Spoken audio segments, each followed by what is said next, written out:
Welcome everybody to another round of European Highlander. I am here not only joined digitally by the Junt Queen themselves, Nemmie, but also virtually. Because who do we have here? Who's that handsome devil on the left? I love that you said not just digitally but also virtually. Yes, it's Yes. me. Hi, I'm Nemmie. I am commentating myself playing the game. If you've seen the movie Inception, this is nothing like it. But happy to be here, and I'm actually not on Jund today. Today. This is a while ago. But I'm not so, on Jund in what are this you then? moment in time. I'm playing one of my favorite decks, Deadguy Ale, originally conceived of by Chris Pecula in like 2000, actually 2000 maybe, and he was on Team Dead Guy, and this was a brew of a deck, so it was Dead Guy Nice Ale, ale. and yeah, the idea behind this deck is it's like a black-white mid-range aggro control Damn. deck Okay, so we that just saw Nemi very excited about a 1 and a 2. Now that's a thing to um, get into on a different time. Basically, Nemi rolled Mexican, and that's all I'm going to say about that. But do continue about what that guy does. yes, Dead Guy Ale, a black-white strategy focused with a lot of discard, a lot of unconditional dealing with problems of things, and you're just kind of trying to. It's like a before Death and Taxes existed, kind of Death and Taxes, but it's not Death and Taxes. It's less super aggro and more like a tempo deck, if you can imagine tempo in black and white. Yeah, like thinking a Thoughtseize where you're just like very happy to take a 2-drop because that means your Mm. opponent's game plan has gotten interrupted or disrupted, so that you can kind of out tempo them by with your like Dorothy Voidwalker. Yeah, and you play a Thalia that makes them have to pay more, and then you like play an Elite Spellbinder that makes them have to pay more, and then when they do cast their spell, you even interrupter it, or you're just kind of trying to play one turn ahead of your opponent, Yeah. and with more information than them, and be annoying. One turn ahead of people. Speaking of which, you're already ahead of the curve here with our beautiful, beautiful kitty cat. Turn one, Ocelot Pride. Ocelot Pride And against whom? on the other side, we have Max Hofer, who is on, he calls it Grixis. Magic top 8 calls it check pile because he's on a super light green splash, but he's on Grixis tempo basically. This is the list that Yeah. this man plays. Garen, why don't you tell us a little bit about Grixis tempo? So Max is really fond of this list. He has been tinkering with that for a long time, and what he tries to do is play a threat, one of his 20 creatures that he's playing. So Nethergoyf, Ragavan, Emperor of Bones, Abhorrent Oculus, cards that really take over the game if they're unanswered, and then disrupt your opponent with cards like Stifle, Daze, or some really, really spicy ones like Rise and Fall. Um, Ooh, yeah. or actual factual counterspell and mana drain, fire ice, all of the classics of Grixis, the removal suit and interaction suit. So you play basically the best cards in those 3 colors, and combine them in a way that makes you incredibly efficient at dealing with threats and Mm. deploying your It, own. it really is efficiency.deck, It yeah, is for sure. efficiency deck, like the most powerful effects for the least amount of mana. Yeah. And starting the game off, we've just kind of got a little bit of an early exchange with a Wasteland against a Raucous Theater, and then Max is cantripping while I'm developing to the board. Surprised to not have already seen some hand attack Yeah. from my deck. That's generally how it goes. You open with hand attack on turn 1, but of course Ocelot Pride is a very good reason to not be doing that. And also, And honestly, opening Oslo Pride into Wasteland, putting Max on such a back foot. He wants to play through the board. He also basically wants to do a very similar thing as you are doing in the sense of deploy a threat, disrupt. but because Yeah. he hasn't deployed a threat and is being disrupted, him having to then use a turn to cantrip and find something, really bad. For sure. Really Yeah. bad. I mean, also possible that he has like a lightning bolt in hand, but because I took out a black and red source, he's not able to deploy that one right now. That's And actually really fair. Yeah.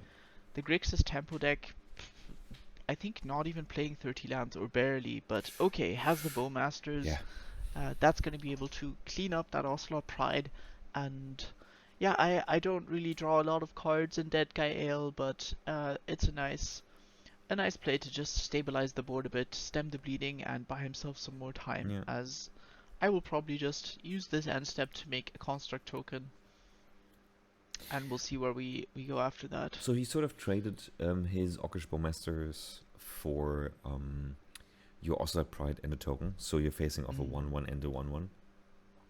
Because, as you said, the Orcish Bowmaster probably isn't going to hit that many draw triggers of yours. But what you do, of course, have is the ability to make 2 constructs and then fetch an artifact.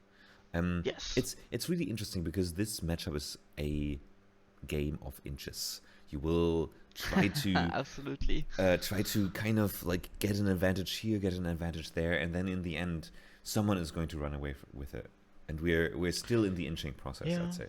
And that's the tempo part as well, right? Is like it's so much about not like I'm gonna make this play that wins me the game now, but I'm gonna make this play that gives me just that inch of an advantage, like you said, to I'll Thoughtseize my opponent and they have some spell that I really can't deal with, but instead I'm gonna take something else to just throw them off curve Yeah, and indeed. try and deal with that other thing later.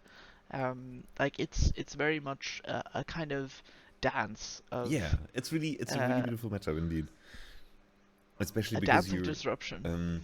you're on a Dance of Disruption. Nice. Yes. And you being on black-white, having such a different suit of disruption rather than Max being on Grixis, as in you're supporting in big air quotes. Your other color is white. His other colors are red and blue. Yeah. Is really interesting to me. I think here it's also a lot about like you want to be the one person who's attacking. You want to be if you are the person who's attacking the most in this matchup, you will be winning. Not who will have the most cards in hand at the end, or who will outgrind or outvalue the other person. Of course, this is directions this can go as well. But I think in this whole, like if you talk about the age-old question of who's the beatdown, you want to figure out how you can make yourself be the beatdown for the game. Definitely. I think given also that I have like twice as many creatures as him, I would expect myself to be on the offensive more so. Okay, I think in a long game, he will probably be able to find bigger things than my things, because a lot of especially like disruptive early threats that you play in white and black are like like a Thalia, which is a 2/1 first strike, and that's really good if your opponent only has 1 or 2 lands and they're trying to spend their turn cantripping. But once they deploy a Murktide, a Barrogoyf, or something like that, your Thalia shrinks in comparison, and so I feel like I kind of see myself as the beatdown versus control in this matchup, even though we're both technically on a tempo strategy. But I think that's just the way that card draw lends itself to more of a long game, like card filtering. Yeah. And my hand attack is better for closing out games early. It's also interesting looking at the counts here. As I do swing in here with two construct tokens, if those are not easily identifiable. And Nile Spellbomb there. Yeah, that's fair. I think I'm dropping out a little, but what I wanted to say is just slightly.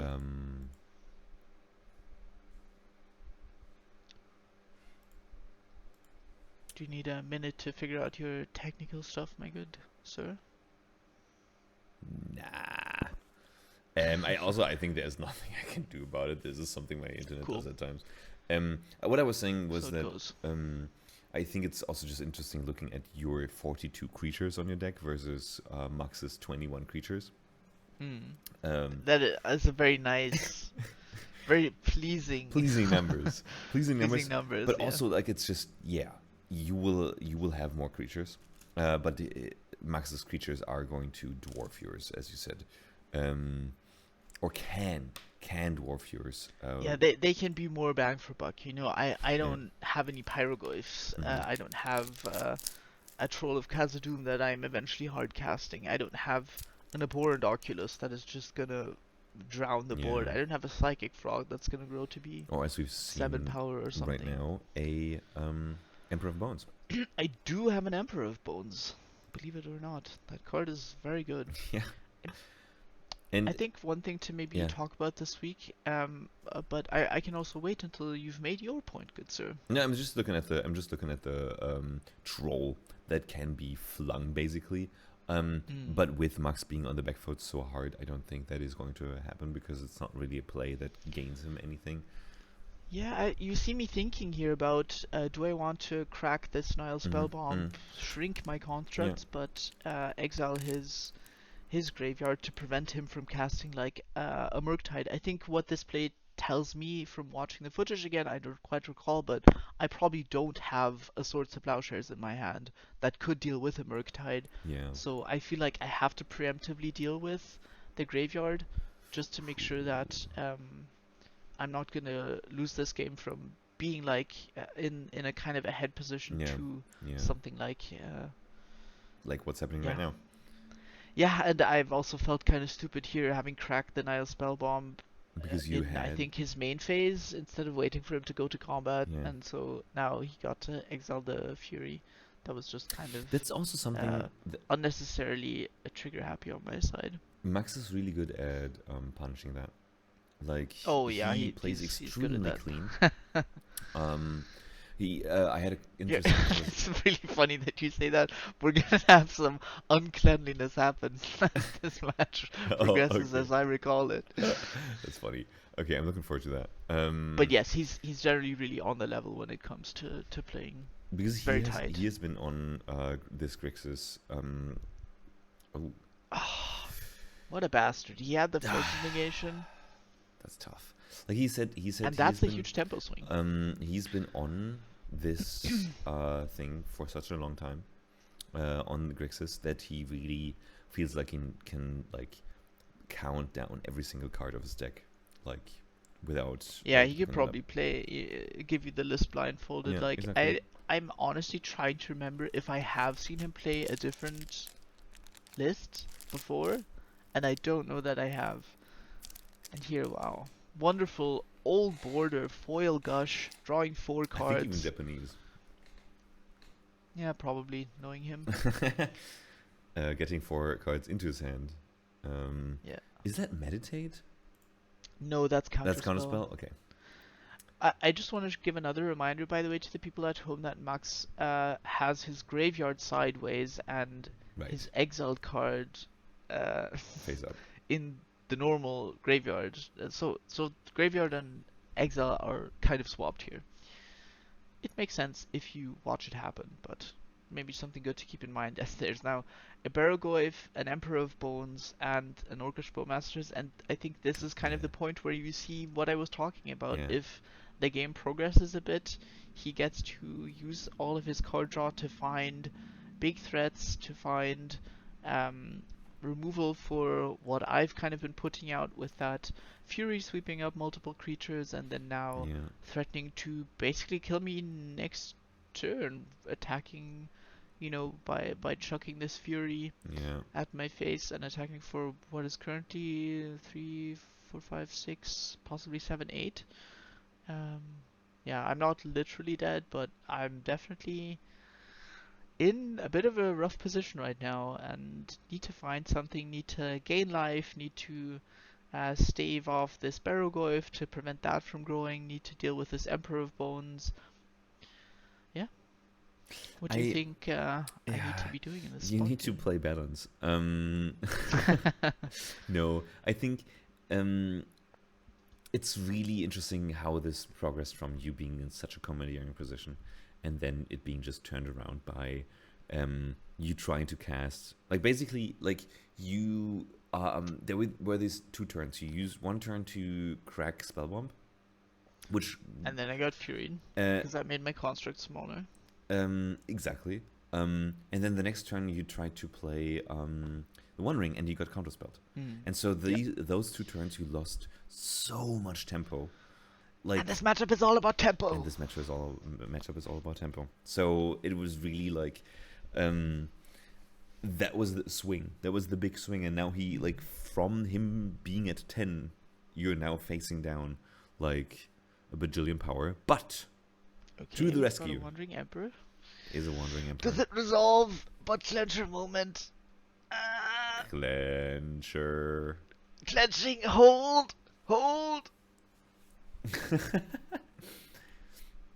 I hate blue players for making me feel like this. Okay, it looks like it's actually resolving, and we're gonna exile the Baragorth. All right.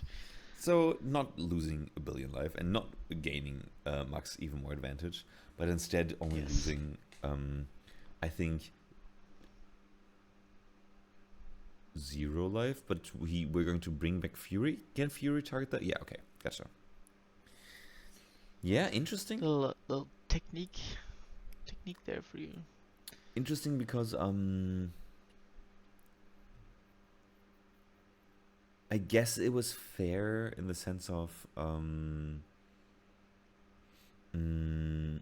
like he really needed to remove that before passing the turn. Yeah, you don't want to give me like I also know that he has the Fury there, right? Yeah. So I mean, actually, if he knows that I have it, if I just like minus to make a samurai to just kill it, that doesn't do anything, because he can just Fury that. Yeah. I don't know. No, I no, don't I think think he that was the right necessarily play from had your to side. pull the trigger there, but Yeah.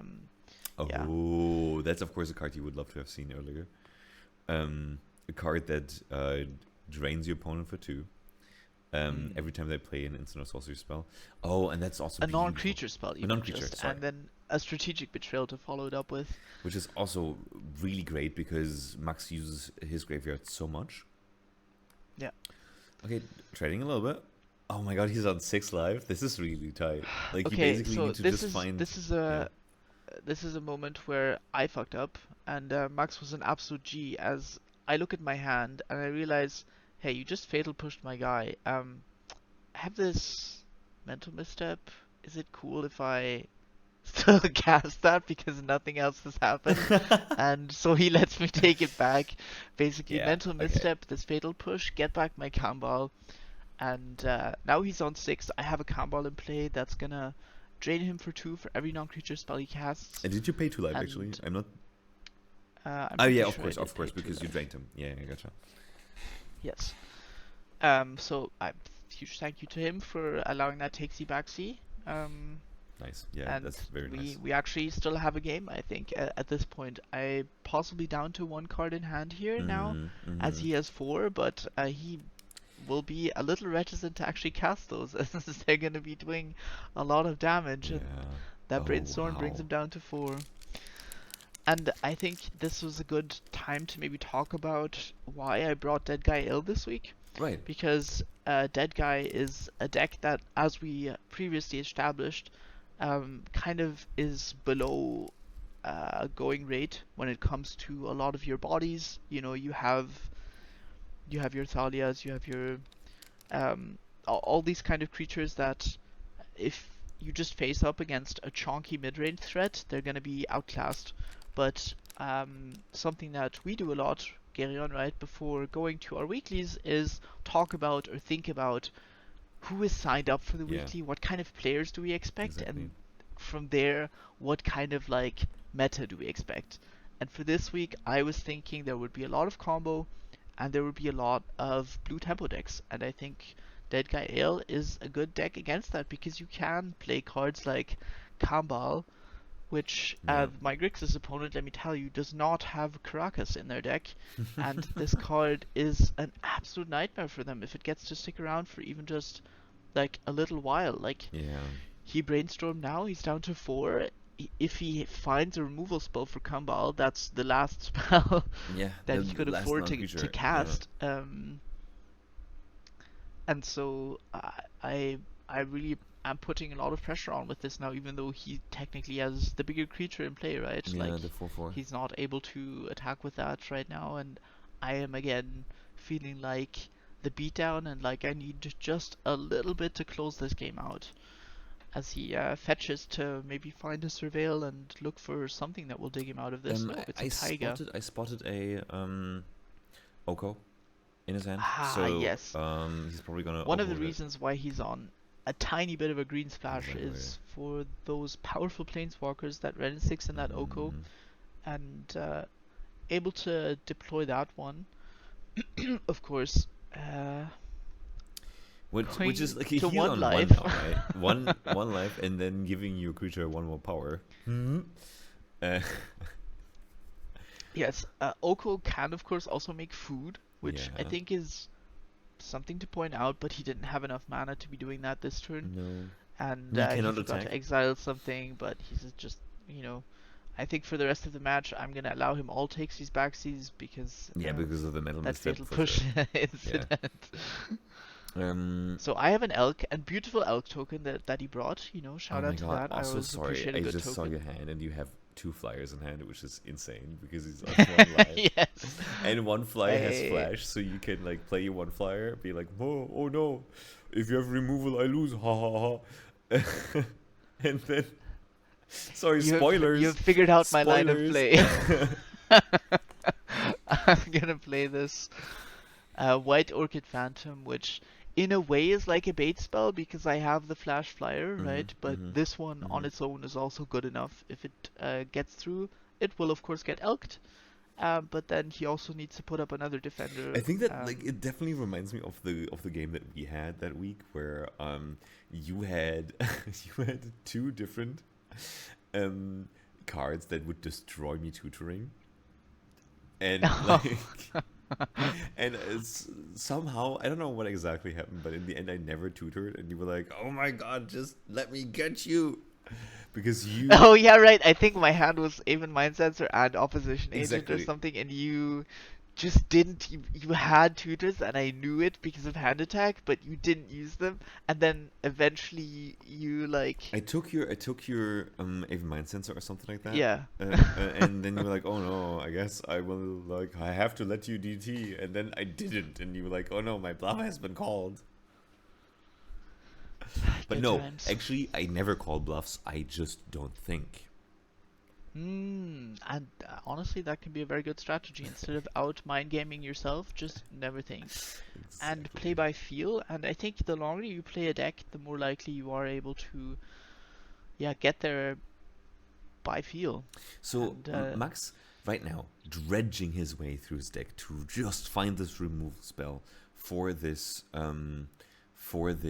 flyer that he's facing. He's like, okay, I sort of am established with this food token that I can continue to crack every turn so that I can live. But alas, oh no, he is the second Yep. flyer, which would be lethal on this board. And I don't think he has the removal spell. yeah, I mean, he's wanting to keep some. He has to keep some mana open, right, to eat this food. So it would have to be like Force Lightning Spike. bolt. Yes, indeed. And we also saw with his Mishra's Bauble that on top of my library there's a Skyclave Apparition. Yeah. And yeah. Sorry, I thought that he already extended a hand, but of course this is game 1. I would happily have taken it here if he just conceded the match because it's a tight series to play.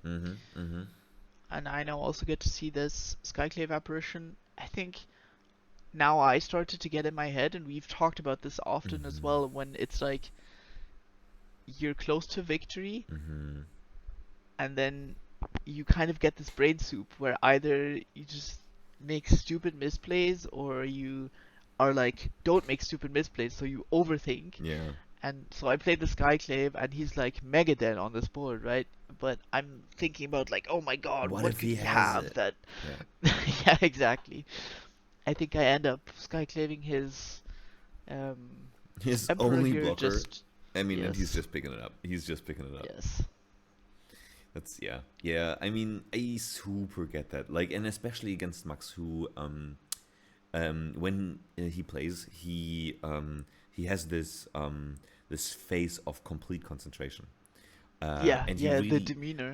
the demeanor, and you just like he could have anything. Like same when you play against Johnny. It's like they're both very tight players. Um, Yeah, and you're like they're dead on board, and you're thinking about like, wow, I've probably lost this game, haven't I? exactly, exactly. Like it's a very curious thing that happens. The mental game in Magic is a very curious thing. Oh, huge part of it, yeah. Yeah. It's something where, like in other games, like in Super Smash Brothers, Super Smash Brothers Melee, for example, it's very obvious. Like you can see it right on the screen as people interact with each other in this momentum-based game where it's like real time. You see how their demeanor changes, how their Yeah, yeah, yeah. emotions are like shown on screen with their virtual avatars duking it out. And in Magic, it's less obvious, but it is so 1,000% also there. Yeah, Um, it's a huge part of the game. yeah, it's just That's yeah. like also something that's really beautiful about watching tournament Magic, Hmm. right? Is like seeing the story of people who claw their way back Hmm. through Hmm. some nightmare bracket and just are riding the momentum, or then like within a best of five as you get to the finals, just seeing Yeah, somebody go up 2-0 and then you go to 2-1 and then it's 2-2 and then it's like even though you're favored in the matchup, you feel like you've lost just because the momentum is on your opponent's side. yeah. I think it's a really interesting thing. Because in the end you'd say, okay, but the cards are the cards, right? It's just random chance, right? But with there being so many different lines of play that you could take, um, in some matchups you are favored if you play more aggressive, and unfavored if you play more defensive. And so Mm. if you're in your head and you're like, oh, I need to like chill out, take less risks, and then that leading to you actually, losing the game Yeah, because for that's sure. not what you need to do in this specific spot, or in the specific spot that like randomly by chance you just got put on. Um, very interesting thing. That's why we love And Magic, man. that's why we love Magic and that's why we love Highlander because it keeps Yeah, putting you in new spots, indeed. new positions. And um, yeah, you don't have the answers. You don't have the answers pre-built. Like you don't know what is going to happen in the game, because well, in modern you play 1,000 games and you will see a lot of recurring play patterns. Um, Not the same in Highlander. Yeah, in Highlander you get to mental misstep the fatal push targeting your Cabal Council of Allocation. Yes, right. Also, you get to play mental misstep. Probably was a legacy playable, I'm assuming at some point, I but think it was. certainly We not. talked about this. How like mental misstep was like The most miserable card when it was legal in Oh yeah, Legacy, yeah. but it was. I was trying to find coverage for it. Um, there exists not because it was legal for an entire like 4 months or something like that in 2011. Mm. Because people realized quite quickly that like I saw 3 tournament reports or whatever where Yeah. every single deck had mental misstep, and the only deck that ended up winning was like a Maverick kind of list, that then didn't play a mental misstep, but of course won because it played Thalia. Yeah. So yeah, mental Incredible misstep. stuff. Good card. And I Good card. think Put it in your decks even if those decks aren't blue because it's a colorless spell. it's really great in our format because it balances out a lot of like the busted one drops that we've seen, Yeah, that's true. and because it's a one off. Um, it doesn't force everyone to always be on four mental missteps to counter It's your like opponent's same mental with missteps. days with forceful whatever. Yeah. It sucks when they have it when you need them to really not have it. Hmm. But then there's also a lot of cases where they just don't have it because they're not playing 4 of them. As by the way, I now go down to 5. My Hmm. previous cards, having only had a, a Witch Enchanter as the only land in hand, and there was another Witch Enchanter, I'm sure. Oh, I'm going down to 4! Okay. Um, I mean, but I I think missed it Max then is while paying on attention, but I went down 6. to 4, and my 7, 6, and 5 all had Witch Enchanter as my only land. That's a good start. Let's see if it lives. Because Max Yeah, is Giver also of on Runes. 5. Sorry, Max is on 6. Okay, I mean, whatever he's on, it's more than what I'm on. But he Ooh. does get to see now that the 4 I kept is playable. I have a Giver of Mm. Runes, I have a Guide of Souls, and if you give me a couple of turns, I might string together something here akin to an actual hand, Okay. akin to an actual threatening board state. Well, he is the guide of the souls. The Give of Runes has been around for a turn, and here you now see why it is such a different card than Mother of Runes, where if Yeah. this was Mother of Runes, now most of the removal spells in Max's hand would be just dead.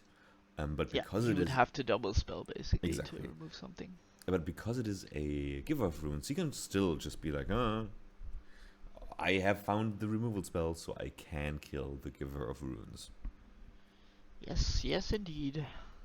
I mean, Giver is still a good card to be Yeah. clear, right? Like it is a 1 mana card that he needs to remove if he wants to remove any other yes, card. but it's more like a Yeah. one-timer than Yeah. Mother. Mother. Mother knows best. Screw the rest. Speaking. Okay, and we have an Etherglyph coming down on his side now. I feel like in this game, Mhm. it's very much flipped from the script that we're usually in, right? Mhm. It's like now he has the advantage early, Yeah. and if he can't capitalize on his resource advantage at the moment, then he can probably close the door on this game before I get any serious shot. And that's a stifle.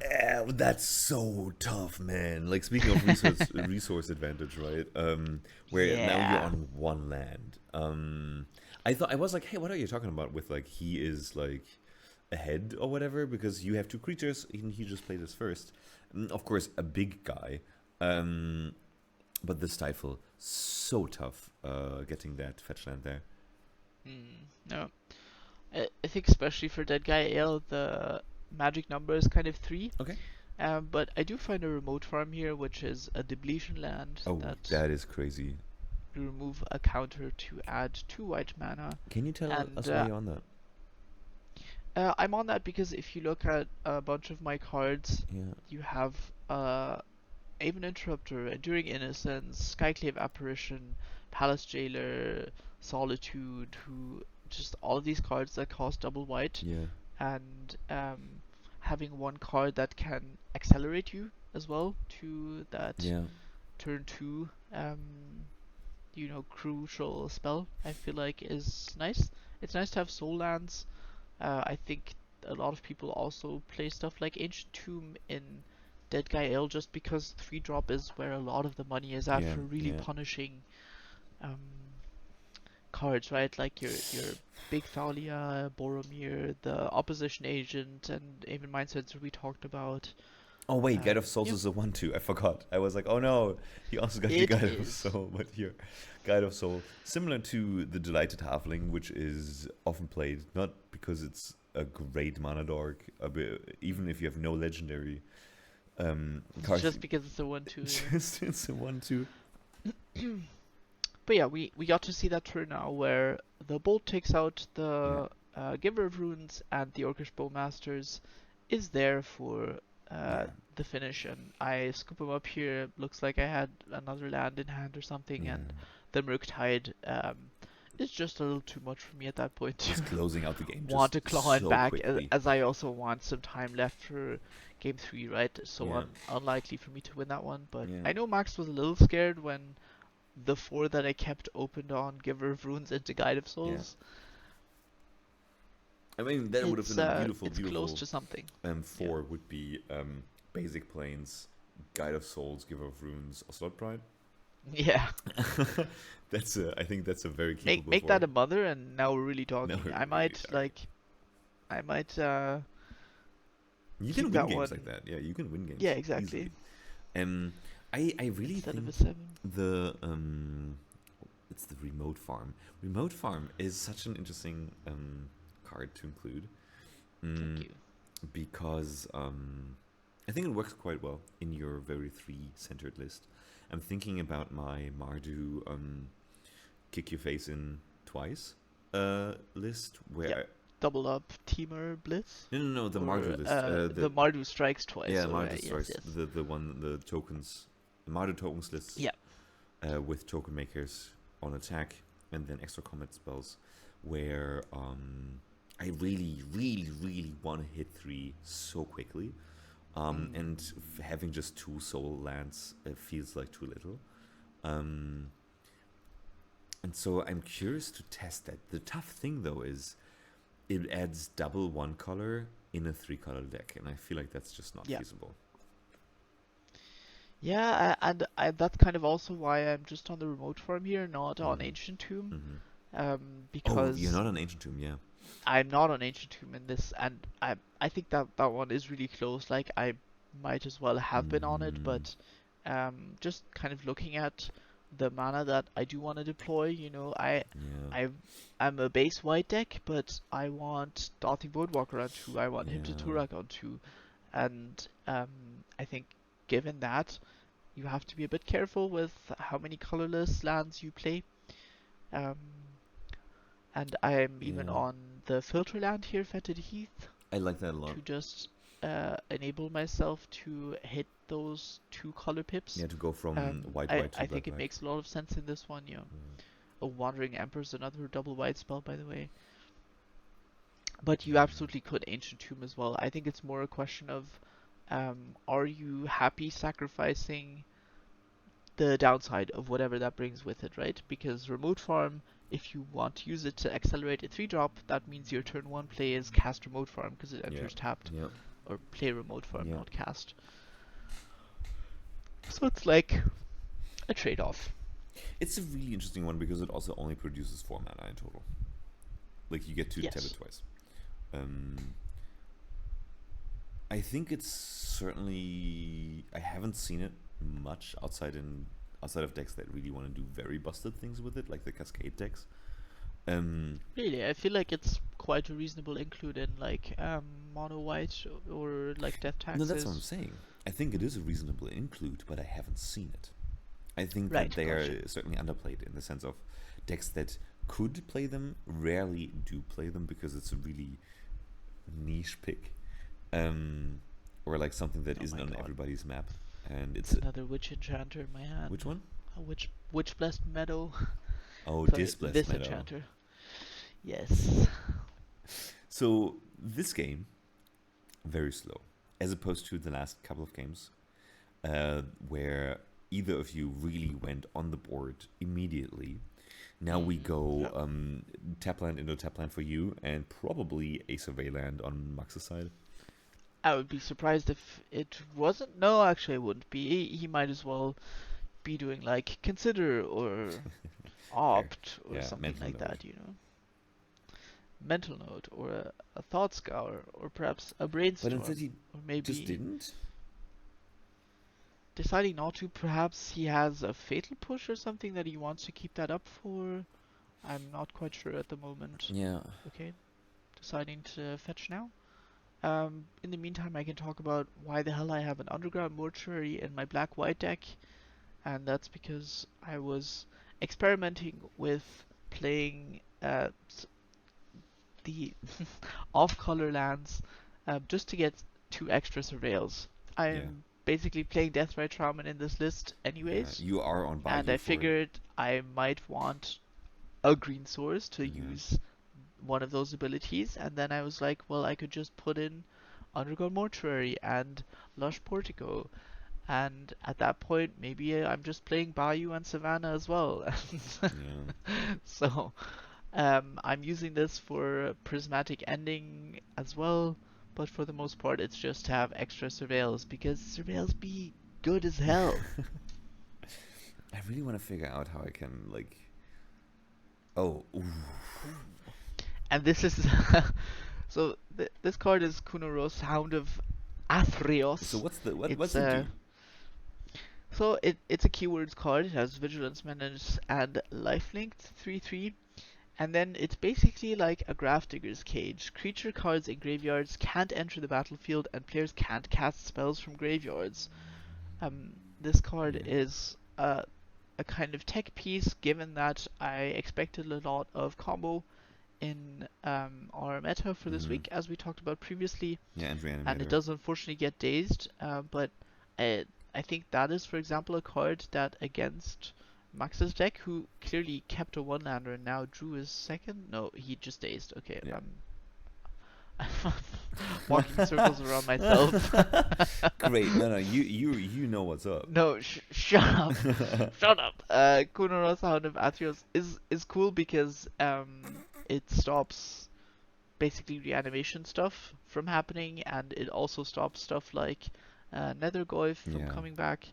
And this, if it wasn't clear from the incredible Incredible art, artwork. even though it gets spell snared, of course, was Cloud, Midgar Mercenary, the new Stormforge. Yeah. Which also, like, And that's beautiful Oliver addition. the Fant. Yeah, there he is. There's the spikiest of hair. I really I like. have in the Living meantime Cloud. acquired a real one. I'm sorry to this proxy, but I've thrown it away. Have you by Sorry, now what do you really acquired one? like? I have acquired one, Yeah. yes. Good. Man, his biceps in that picture. Damn. Cloud? Cloud, like, yo. Damn! Like, it's popping. You know what's also He popping? be working out.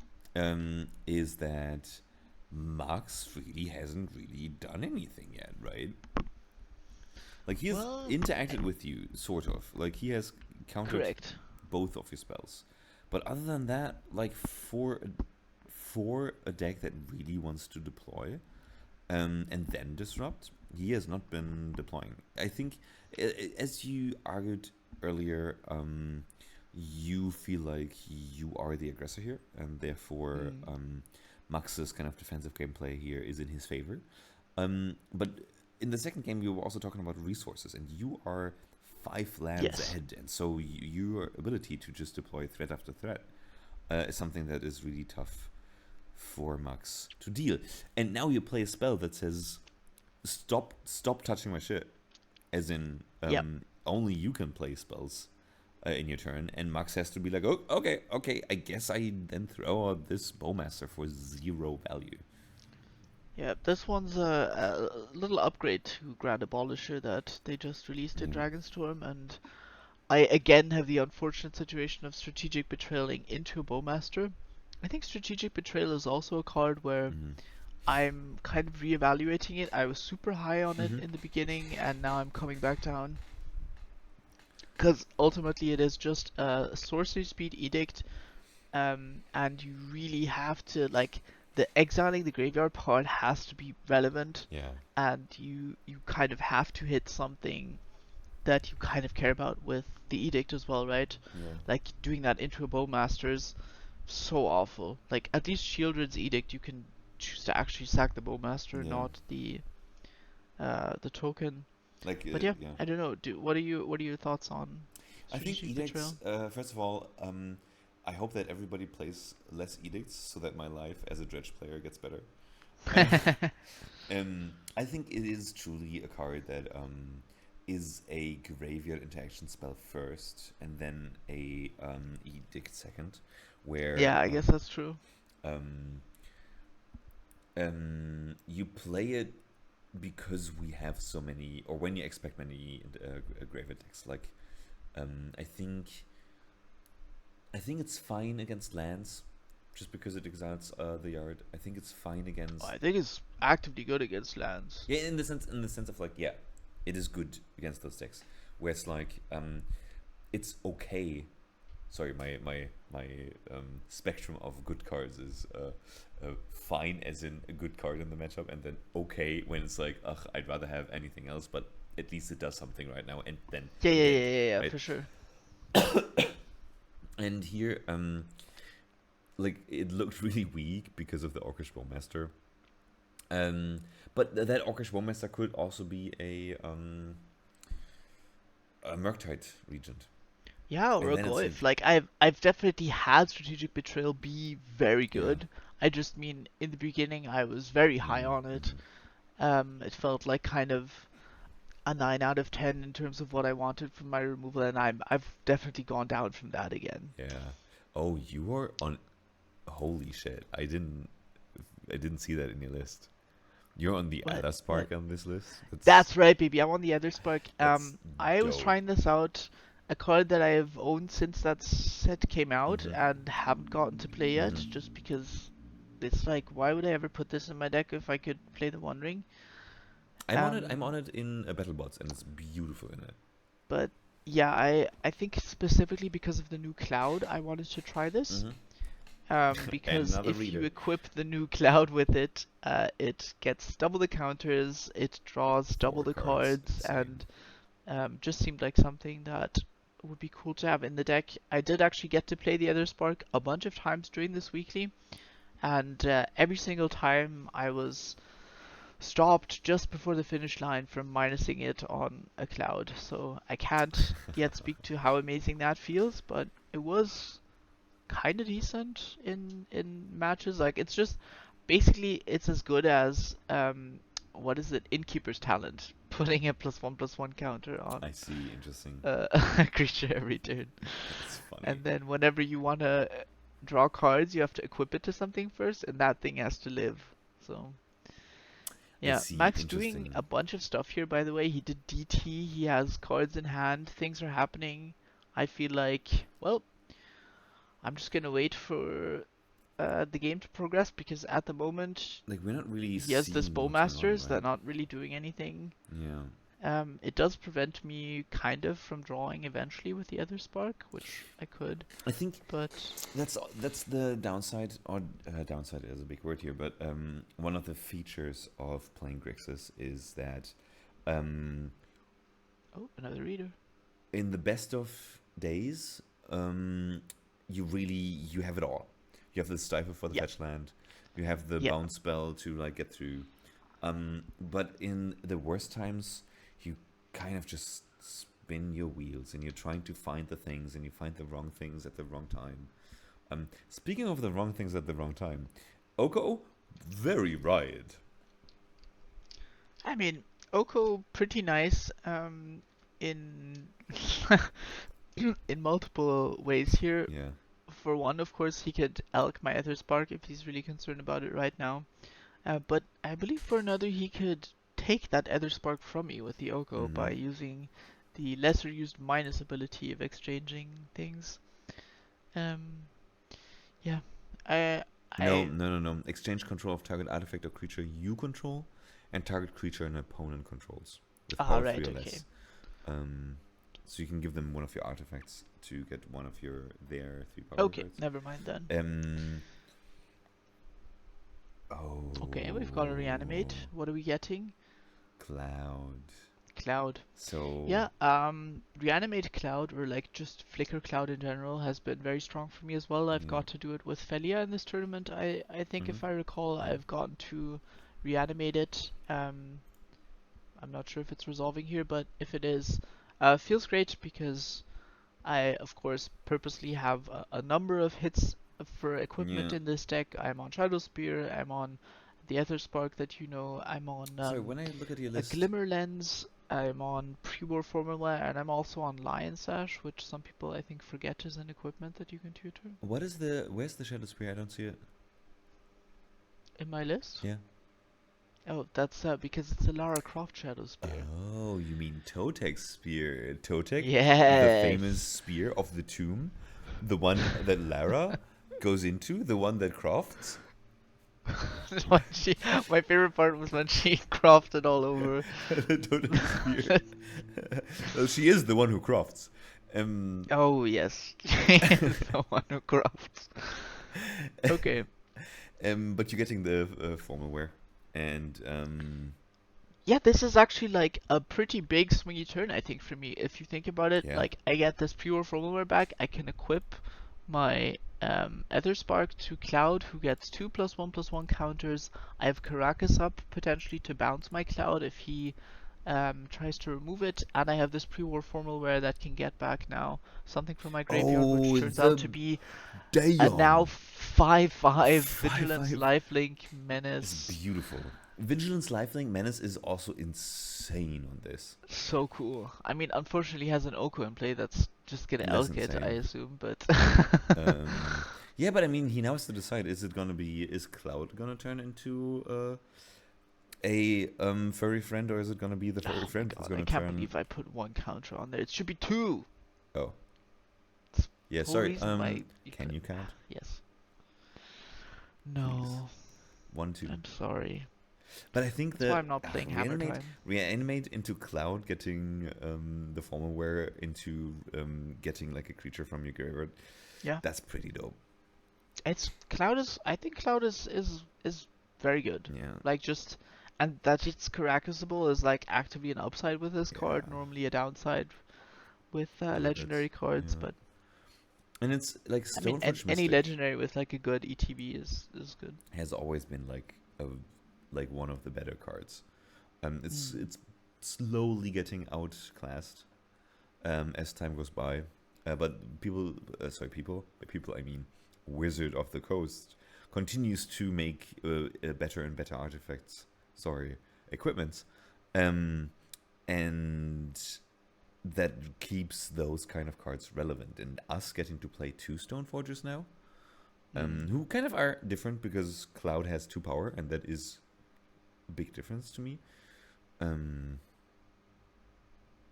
is Yeah, quite you'd interesting. rather have the 2/1 than the 1/2, I guess. Especially given that you're gonna be equipping it. Like if you know, put a Shadow Spear or whatever, anything offensive Yeah, on it, yeah. then having more power is usually good. And he's gonna give me the food token now to trade for my Cloud, which I bounce in response with my Caracas. But Um, you okay? Now rules question: will you get the mhm. food or not? I believe we look that up, and I do not get the food. Gotcha. This might be a bit of a longer intermission here. I think running over to one of the other players Yeah. as I do the universal timeout Oh. symbol there Because I do to think, signify that. like, of course, to also not have the situation where you're like, haha, put the ability on the stack. Sec, hi, hello, pre-haircut, Nemmie, damn. Oh Um, yeah, that's right. I still have long hair uh, here. um, It's all gone now. Sack food while the ability on the stack would, of Oh course, come be on, that's cheating. You can't make me bounce it and then thought seize it. That's just mean. Lamau. Get wrecked. I don't know, like it's better for me than having a food and him having my equipped. Equip Cloud. You're at the spot. Equip Cloud is hilarious, Yeah. also. Honestly, wait, I would have gotten to draw cards off it. No, but he still had the Bowmaster. Would you have And gotten then 2 he. cards? Because it triggers. Wait, let me look at Mr. Cloud again. Would I have gotten 4 cards, do you So mean, if yeah, I sorry, minused not it? 2, 4. If he stole it and then attacked with it to put counters on, and then I minus it? Yeah, you get the double trigger. Hell yes. Oh, I should have done it for science. Like for the memes. For the memes. Okay, I think so. Let's look at the board state because there Hmm? are a lot of cards on the board. Yes. Um, but I'm not even sure if you're really that far behind because your dude is humongous. It's like a 6/6 menace vigilance lifelink. Yes, indeed. A tapped. Ah, but he taps it. God, this guy has everything. The Grixis always has it, except when they don't. That is very correct. Grixis definitely always has it, except when they don't. But it does feel miserable at times because you're really like, what do you mean? You just have the bounce spell, the random bounce spell. Or here, By the way, I'm currently thinking about Caracasing it, I think, and replaying it. yeah, Which is like it really sucks in terms of tempo to go shields down there with the Caracas as well, but he doesn't draw it a card. prevents him from drawing a card.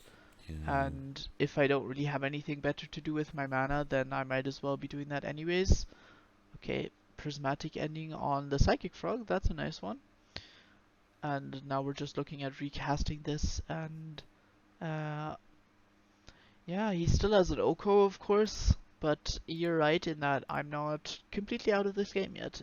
I'm definitely holding on for dear life, but I'm still hanging in there. Yeah. I think if he finds something massive like a Murktide, like a Pyroglyph Mm-hmm. Mm-hmm. that I just can't get through, and then he can just elk my things to trade positively with that, Yeah. then it's probably over. But if he just keeps cantripping for a while, and I'm able to find something that maybe deals with this Oko, something that threatens him. By the way, interesting decision point for me was also, do I prismatic ending the Psychic Frog or do I prismatic ending The Oko. the Oko? Yeah. Um, and I have less things that deal with Oko, but it felt like The Psychic Frog kind with of the run game away. state being what it is, the Psychic Frog was like a card that I just could not attack through because he has like 6 cards in hand, Okay. and that was gonna draw him cards by jumping over as well, and so.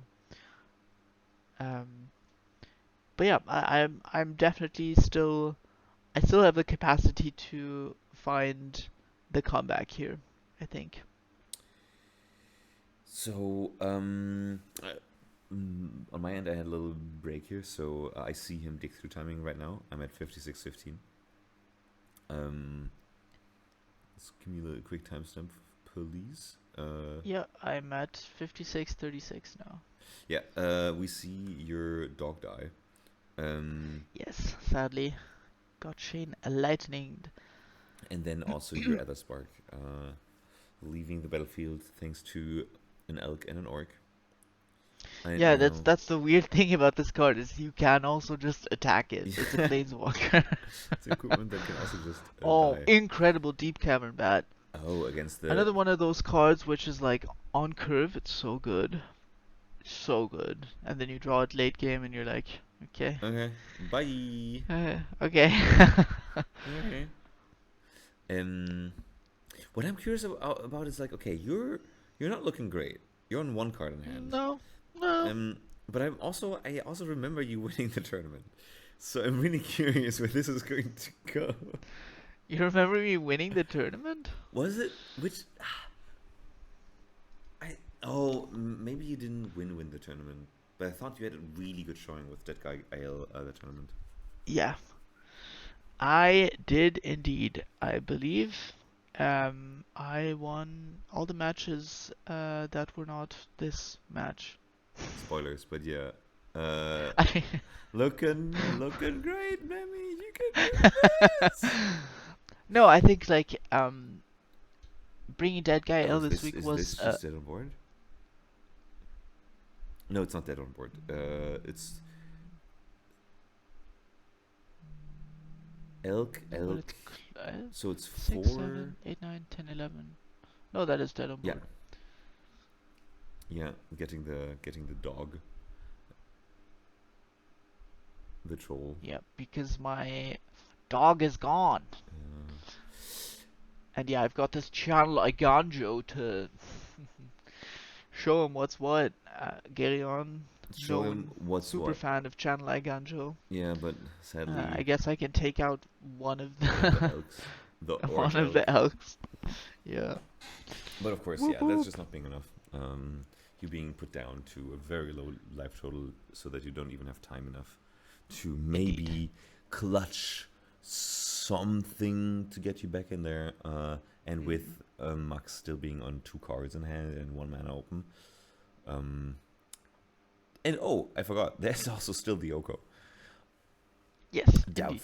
Doubtful that we can get. And You're by pressing we, X. I mean, of course, the entire animate red broadcasting team that you have in your bag. And throw Yes. down, shake it up. GG's. How do you feel about that GG one? indeed.